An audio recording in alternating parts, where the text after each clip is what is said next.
Hey everybody, how's it going? It's Voxel Twig, and today we're jumping into my time at Sandrock to go over the top 5 biggest differences between my time at Portia and my time at Sandrock. Other than the obvious, which is we're in the desert, that's just a bonus. But the very first thing when you start your game that you're gonna notice is the biggest difference is your first thing you get is a recycler. And this recycler is basically what we use to turn scrap into processed goods.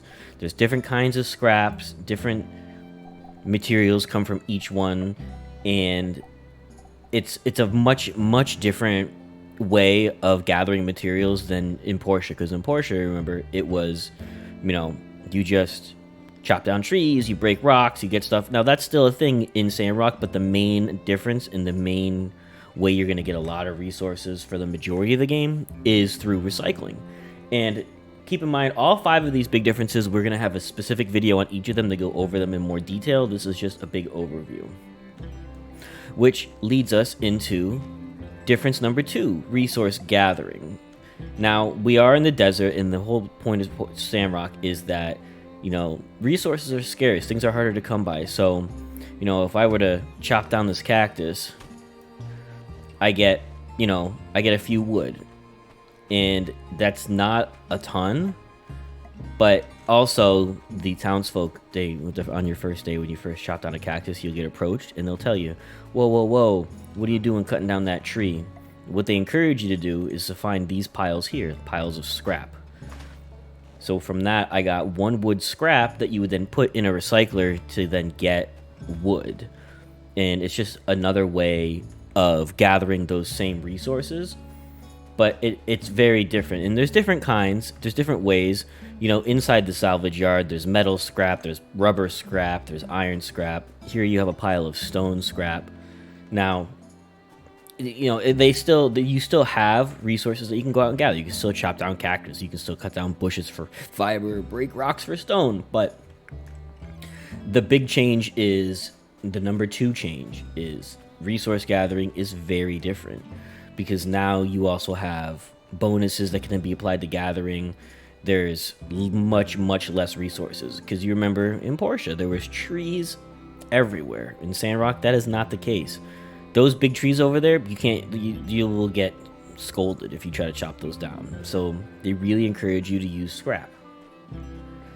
And now, big change number 3. If we open up our inventory here, you're going to see that I have an iron, or actually you'll see here that I have iron daggers.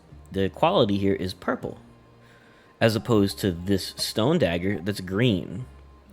And with this, almost every single item in this game has a quality associated with it.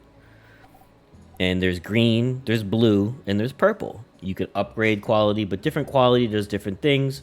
And that's a huge change from Portia, because in Portia, everything was just one thing. Nothing had different qualities. You just made an item and that was it. In Sandrock, they had a whole new element where now you basically can have multiple variations with multiple stats. I can make a stone knife, stone dagger multiple times and get multiple different buffs and stats on them.